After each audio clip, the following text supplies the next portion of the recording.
Hello and welcome to Table Talk, a show where I chat with other creators in the TTRPG space about how they run their tables. I'm Danger Dangers, the GM and host of D&Dark, and joining us at the table today is the creator of the award-winning indie TTRPG Psychic Trash Detectives and co-founder of Scryptid Games, Brigitte Winter. Hello! Hello! It's so wonderful to meet you. Likewise, thank you so much for hopping on and chatting. To get us started, why don't you tell us a little bit about yourself and your history with the TTRPG community and a little bit about Scryptid Games. So I'm Brigitte Winter. I use she, her pronouns. As you said, I am a co-founder of Scryptid Games. I'm also a director there. I have been in the game space actually not that long. I've only been playing games maybe for the past 10 years. Psychic Trash Detectives was my first full-length TTRPG, though I have also created some games since then, which I know we'll probably talk about. My background is actually largely as a writer of fiction. I also run a nonprofit art education theater company based out of Washington, D.C. that teaches playwriting to young people. And I have a background in theater. And I came to TTRPGs actually just as somebody who loves stories and loves play and really believes in stories as a powerful medium for a lot of things, and was very excited about TTRPGs as a place where I could combine my background in theater and my background in writing and storytelling to have some really incredible play experiences. That's actually also largely where Scryptid Games came from. We are a group of writers and game players and game designers who came together. There are 5 founding members of Scryptid Games, 4 people currently designing the games and co-running the company. And we started actually as a writing workshop. So as a space for people who are interested in experimenting at the intersection of narrative game design and theater and creative writing, and had so much fun creating together that we decided to start a company. That's fantastic. And having read through Psychic Trash Detectives, I can 100% see all of those influences in how the game came together. So to get the ball rolling on that discussion, can you please, for anyone unfamiliar, explain the general premise and the basic gameplay of what Psychic Trash Detectives is? Yeah, so Psychic Trash Detectives is a GM-less TTRPG that is played with actual garbage. So it is a game about psychic trash animals, so possums and raccoons and rats, little critters who love trash, who have a psychic connection to garbage. So when they touch garbage, they have psychometric visions of every place that garbage has been, people who have touched it. And they are a found family of outcasts who have established this little community where what they do is they solve the mysteries that no one else cares about. And they do this through their psychic powers and their connection to garbage. So Psychic Trash Detectives as a game, it involves a lot of improv. It involves mini games. You use the garbage that you bring to the table as a jumping off point to play these games and to inspire these visions. And everything from start to finish, the characters that you create, the world that you play in, the mystery that you solve, and ultimately the resolution to that mystery, the players are going through the guidebook and going through a variety of activities that lead them together to create that world, to create that mystery, and ultimately to solve it. Everything about it seems like it is perfectly tailored for your work with the Young Playwrights Theater. When I was reading through it, the thing that was first and foremost in my mind was how much I imagine this absolutely kills with any high school theater troupe or like improv group, from the really cute and novel concept and theme to the way that it really establishes and sets up good templates for safe, within bounds improv work. So I want to kind of pick your brain a little bit about the process of coming up with that, where this idea came from, how much of it was influenced by your work with the young playwrights, because it really does just seem like an absolute slam dunk for young creatives in the theater space. Yeah, I mean, I think that this game really finds its people. And so, I have found that young people enjoy this game. I found that theater folks enjoy this game. But I have also found that kind of traditional D&D tables get really excited about bringing something new to the table. Groups of adults like this game, right? It's very interesting being at conventions and selling it and seeing who approaches the table because they see a picture of a raccoon.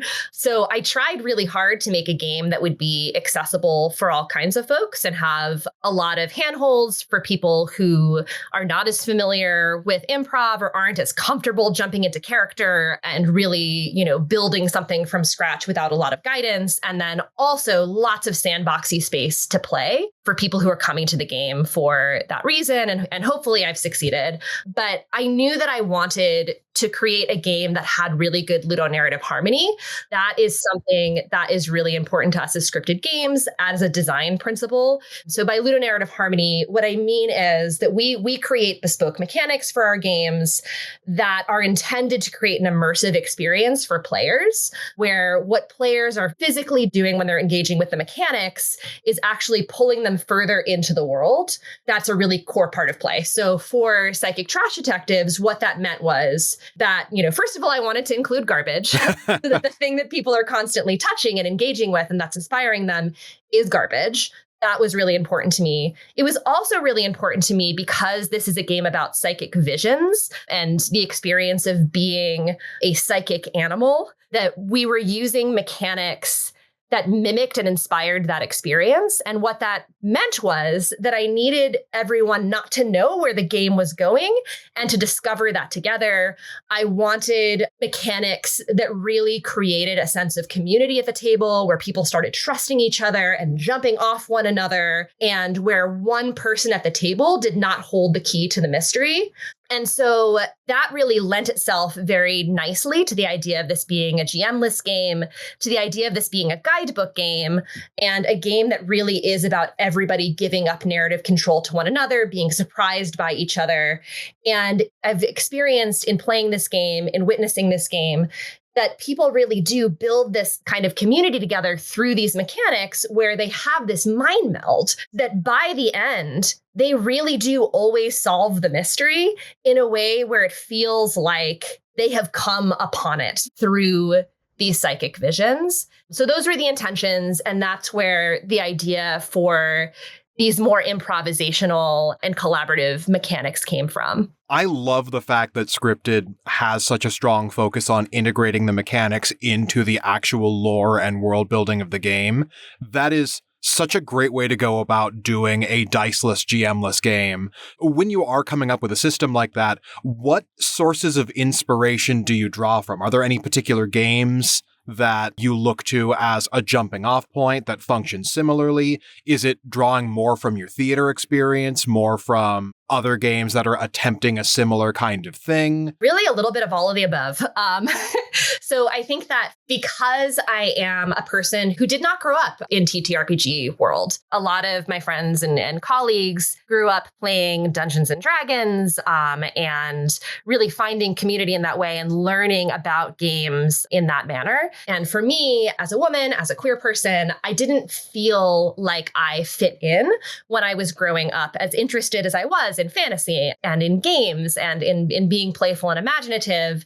It didn't feel at that time like there was space for me at those tables. And so it really wasn't until I was an adult, until I was in my early 30s, actually, that I played my first indie TTRPG. And that was The Quiet Year by Avery Alder. And that is a map making game, kind of shared storytelling, improvisational guidebook game. And it really opened my imagination to a different way to engage with games. And I've played, a variety of games since then, right? Including Dungeons and Dragons, which I do very much enjoy now as an adult.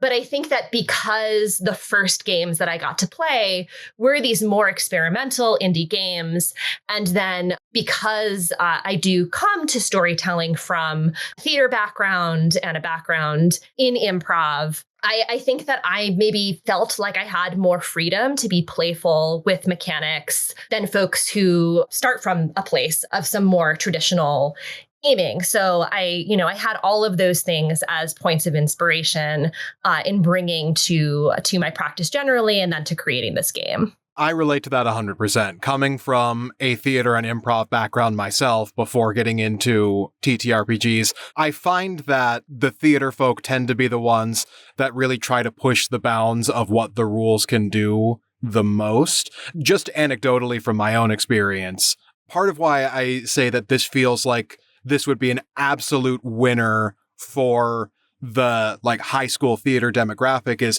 this feels right at home with the kinds of exercises we would do at improv camps to make ourselves better storytellers and to prompt ourselves to be better performers and to really immerse ourselves in the entertainment that we're giving and providing. What I want to circle back around a little bit, what does the process of putting this together look like in the steps that you iterate on? How much trial and error were you going through? Where did you start with the concept? Do you start with the mechanics? At what point does everything kind of lead into itself? Yeah. So for this game, the concept is really where I started. So when I first came up with the concept for this game, I, of all things, had really fallen down this rabbit hole of listening to psychic detective podcasts. It was this really niche space where I was really fascinated and just got in my head that I was really interested in what kinds of game mechanics could mimic that at a table. This was also pretty deep in the pandemic. So I don't know, I guess the idea of dumpster fire was very in the zeitgeist. And then I've always, really been drawn to trash animals and, kind of outsider communities and outsider critters as being representative of those communities.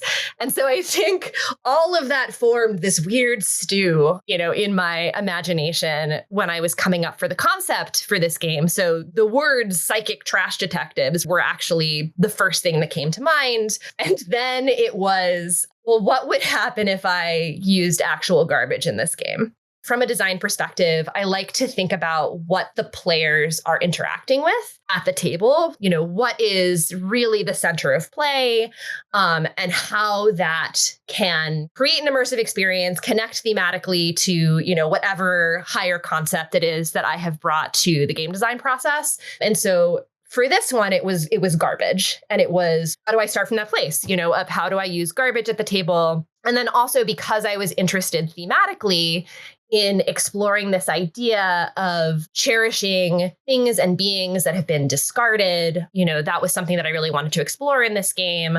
One of the first things that I came up with was the opening activity for the game, which actually involves all of the players thinking about a time privately, considering a time that they have personally felt discarded in some way. And then they use their imaginations to transform that really, hard memory into an imagined piece of trash. So, you might be thinking about a time that you were rejected by a former partner, but instead of writing on a piece of paper, I was rejected by my former partner, you think about if that experience was a piece of garbage, what would that be? And maybe it's a moldy, banana peel that is just, ready for somebody else to slip on it or something like that. And that's what you write on the piece of paper. You describe it as much as you want. You crumple it up into a ball and you actually literally throw it in the trash can. So you're sort of letting go of that memory. You're transforming it into this imagined piece of garbage.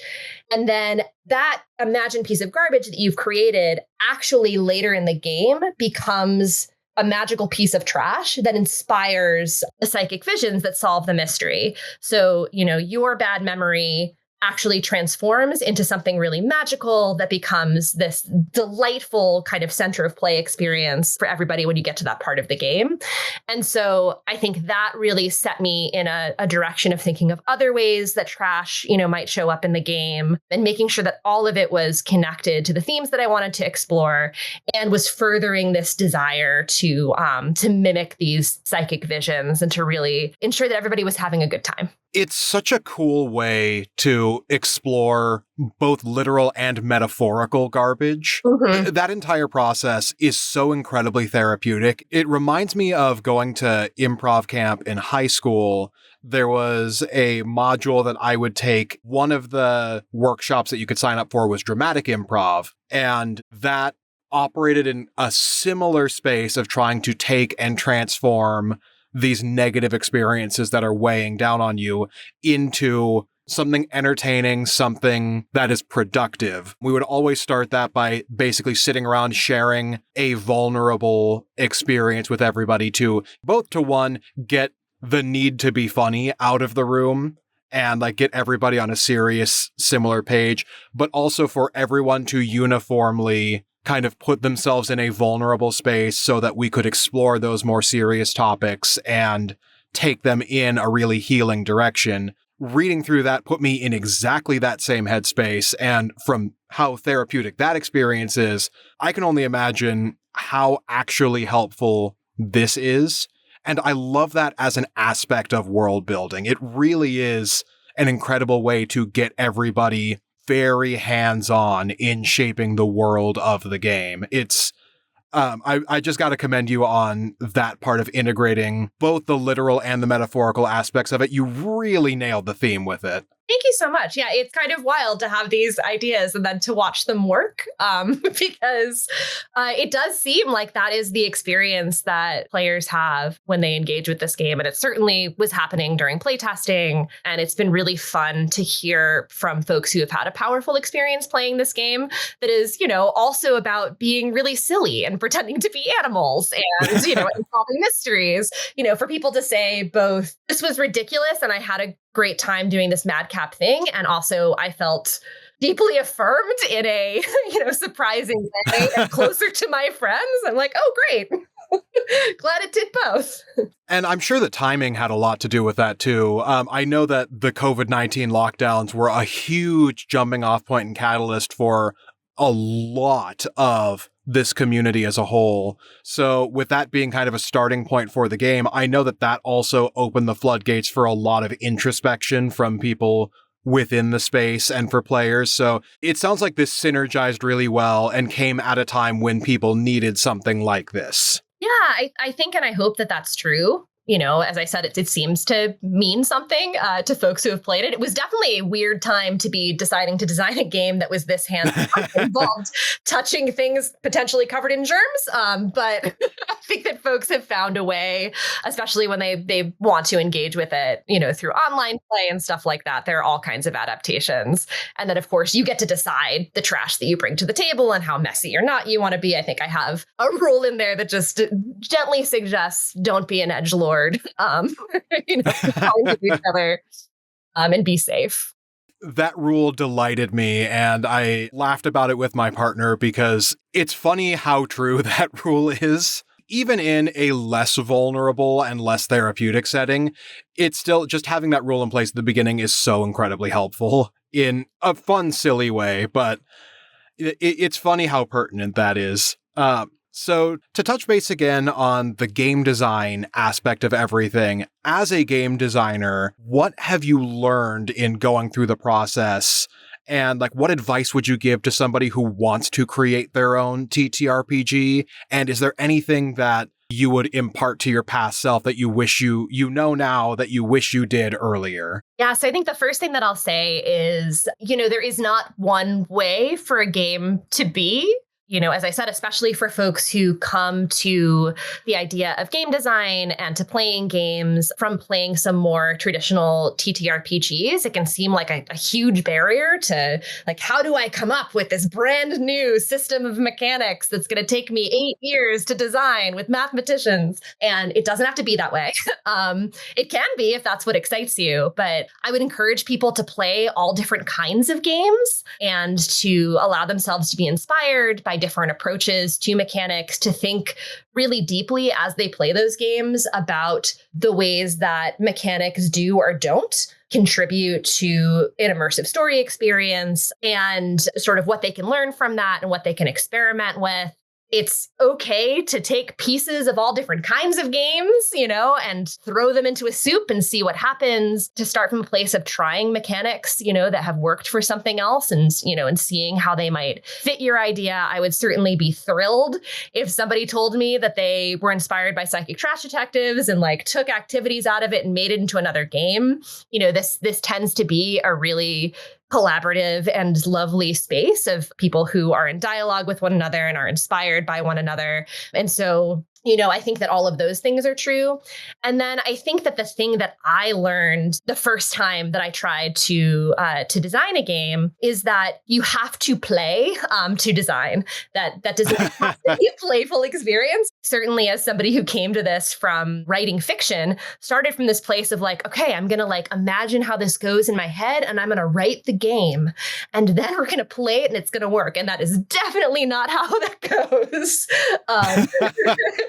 You have to play test things. You have to play test all along the way. You have to be inspired by play, design through play, have a rough outline and be willing to move things around and throw it out entirely, and for a thing to change 100 times before it's final. But definitely do not make the mistake that I did and just sit down and try to write a game, play a game, and figure things out in that more hands-on way. Absolutely. Not a one-to-one. This is definitely a much smaller scale thing. But before I got into doing homebrew stuff for TTRPGs, my COVID lockdown hobby was I got really into the homebrew scene for the board and card game Disney Villainous. They had a really active homebrew scene. I got involved and fell down the rabbit hole of ravenously trying to design all of my own homebrew stuff for it. And from my experience with that, it was definitely tons and tons of trial and error. I would always try to marry the mechanics with the lore. There were a couple of different camps of homebrew creators. I tended to fall into the trap that a lot of early creators would fall into of massively overcomplicating the gameplay. Yep. And I tended to have a difficult time finding outside perspectives and like getting other people to help me with playtesting. It took me like 5 or 6 different iterations of 5 or 6 different homebrews to really be able to kind of lock down and get a sense for, is this a level of complexity that is unapproachable from the outside for somebody that's not me who knows all the ins and outs of the thing? Is this simple enough to be approachable but still fun? And more so, a lot of that same ethos and philosophy bled over to when I started doing TTRPGs and homebrewing for Dungeons and Dragons and for Pathfinder and Call of Cthulhu. I definitely have run into a lot of barriers and learned a lot of lessons from just trial and error.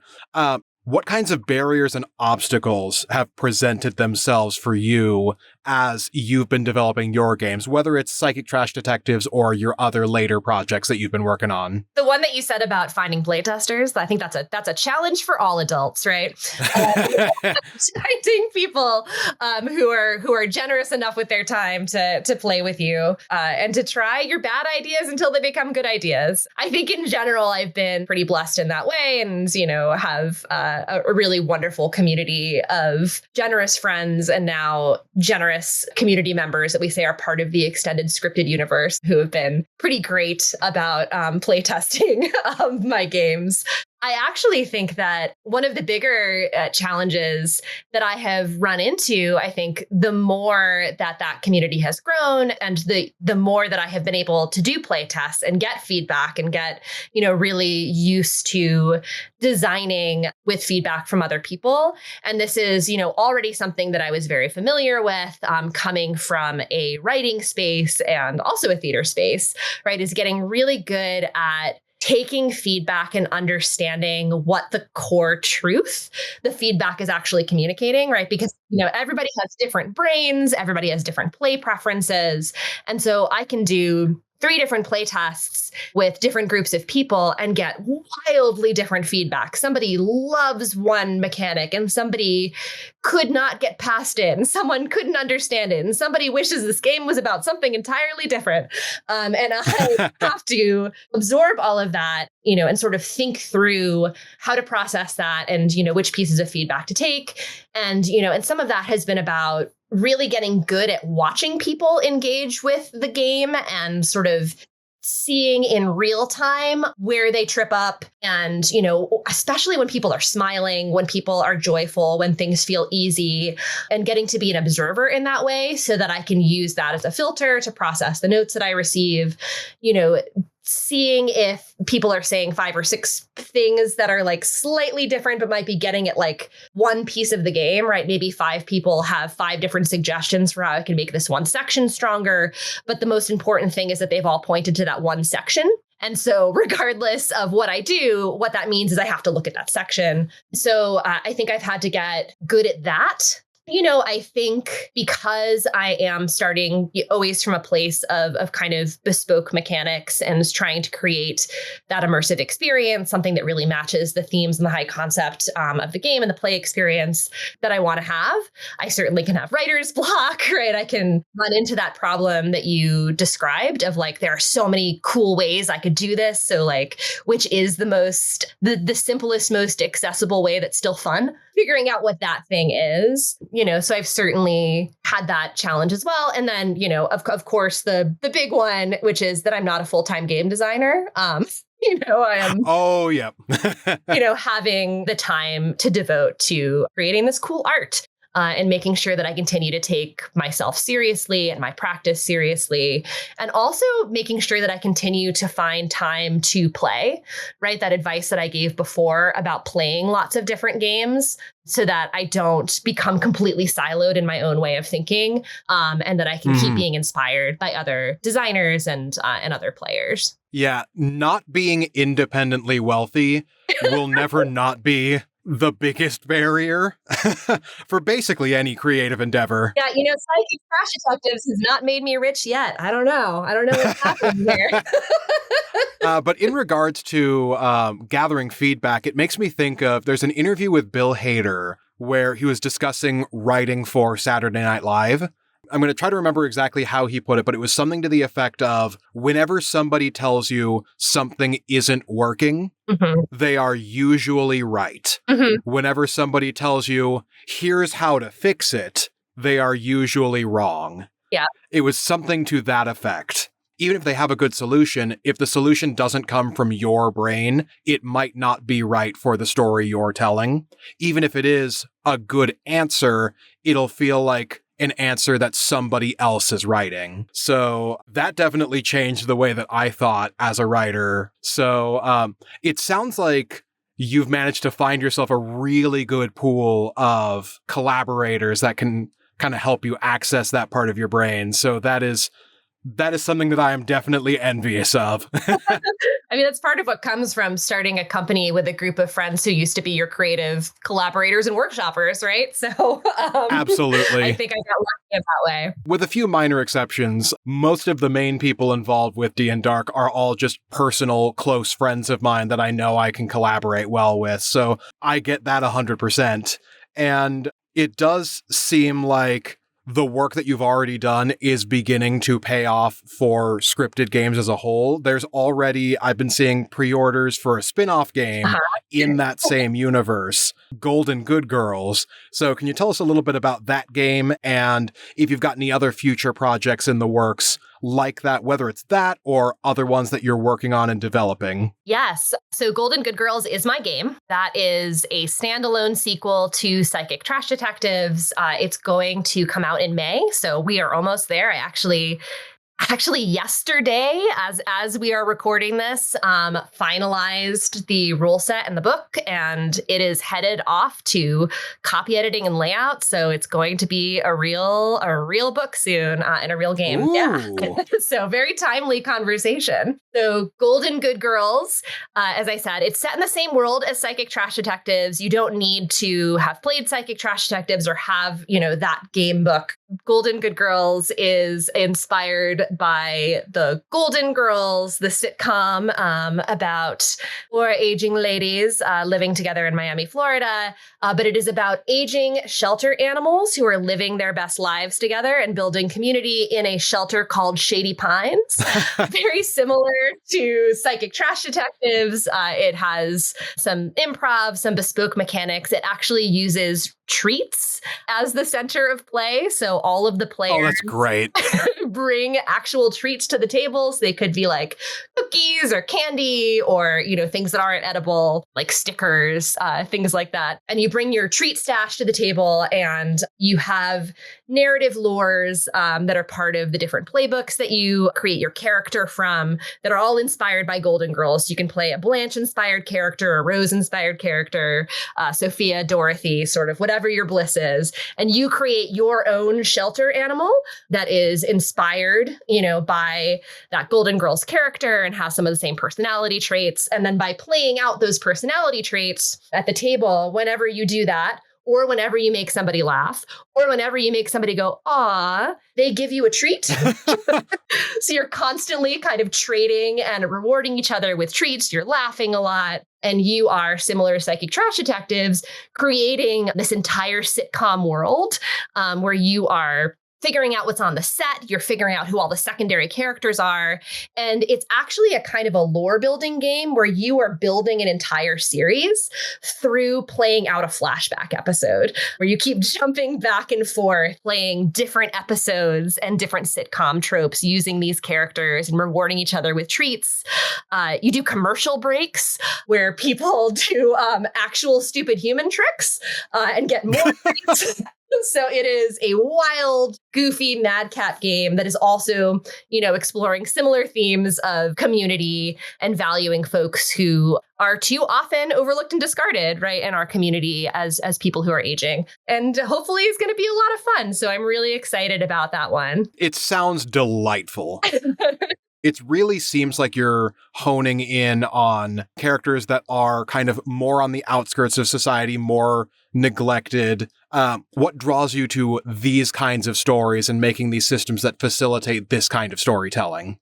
Yeah, I think those are the kinds of stories that I am drawn to. First of all, it's also just really important to me as somebody who did not feel, like I belonged at a gaming table when I was growing up, to create games where people who maybe don't see themselves in traditional gaming feel welcome, feel celebrated, feel like they have games that reflect their lived experience. And so this idea of establishing communities that, are outside the normative, having found family and valuing people, objects and experiences that have been discarded is really important to me personally. And then also, I think, really draws people who have had those experiences and who might not otherwise feel like there are games for them. It also makes me think of growing up as a theater kid, right? And kind of finding myself in those communities, right? I think that I have always been really lucky to find communities that were kind of on the outside of things, maybe because of marginalization, but also, sometimes just because of doing something a little bit different and asking interesting questions and trying things in different ways. And so it's important to me that those experiences be reflected in the games that I create. I can absolutely see that. With Psychic Trash Detective itself, there's a fun thing that you close out that book with that I think would be a fun thing to close out with here as we're starting to run up on time a little bit. You approach those feelings of marginalization and being on the outskirts and the theme of trash with a literal collection of short stories and poems about trash.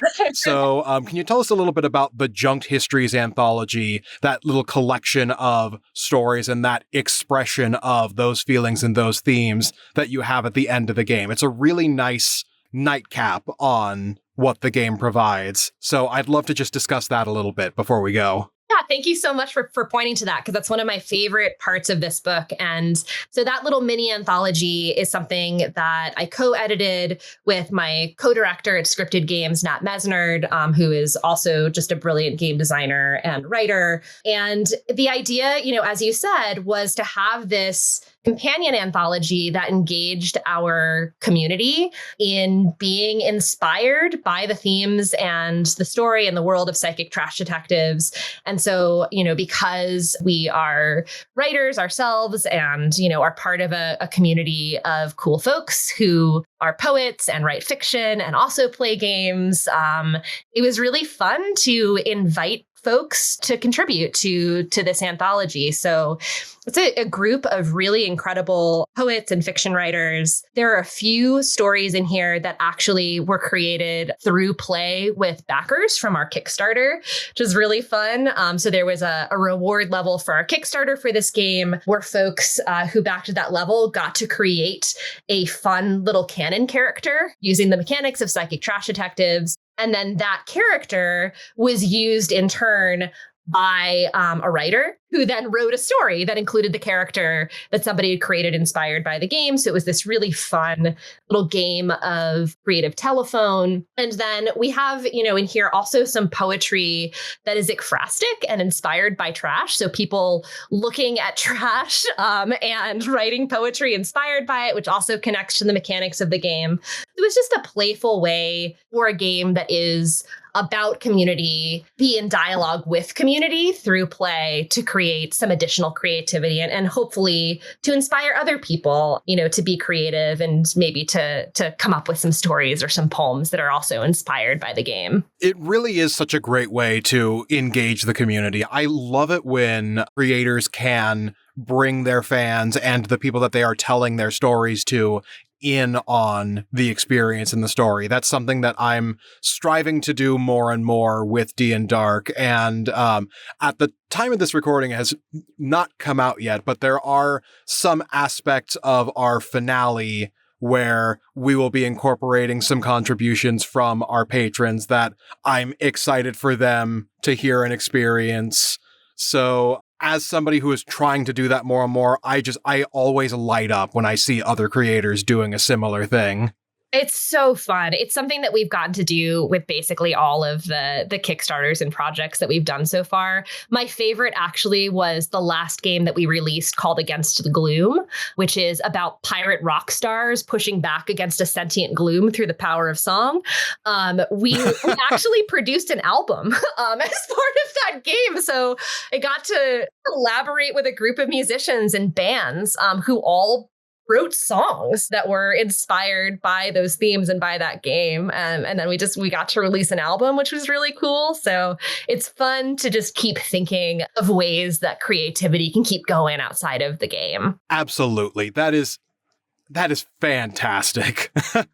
So I'm at the end of my list of questions. Are there any other miscellaneous things that you want to add or topics or subjects that we didn't get to cover that you want to make sure that we hit before we go? Yeah, I guess I'd love to do a pitch for the next game that Scryptid Games is going to be crowdfunding. Ooh. We are crowdfunding in March. So March 13th is when the campaign kicks off on BackerKit for a game that is called Assemblage. It is by my colleague Nat Mesnard, who I mentioned, who is another co-founder and the co-director of Scryptid Games. And it is a TTRPG of world building and world breaking. It is a card-based TTRPG where you collaboratively create this weird ecology together where you play not as one character, but as an entire species and really think through using the prompts from the cards to tell the story, in the history of this ecology. And then there is a major disaster and you see how the weird ecology that you have created fares and kind of what happens from there. So it's a really cool game. It's the first time that we'll be making a card-based game in a pretty box. The artist that we're working with is doing a gorgeous job. So definitely encourage folks to check that out. And then, of course, also to visit us at scryptidgames.com and see all of the other projects that we have to engage with. Fantastic. Well, before we wrap up, can you remind us one more time where our listeners can find you and keep an eye out on all of your works? Yep. You can find Scryptid Games at scryptidgames.com. We're also at Scryptid Games across social media. I'd say we're most active right now on Instagram. And then you can find me personally at BrigitteWinter.com, where you'll also find links to my itch and stuff like that. All right. Well, thank you again so much for stopping by to chat. Once more, everybody, I'm Danger Dangers. This has been Table Talk, and I hope you enjoyed what we brought to the table. Thank you so much for listening to this episode of Table Talk, created, hosted, and edited by myself, Danger Dangers, with artwork by Jordan Nelson. Our guest this episode was Brigitte Winter from Scryptid Games. Links to her works can be found in the episode description. If you're interested in being a guest on the show, reach out to us at dndarkpodcast@gmail.com. Our theme song and outro was created by Jeremy Vellucci. Check out more of his works on Instagram at JeremyVellucci_Wreck of Time. Thanks again for listening, and we'll see you next time we have a guest take a seat at the table.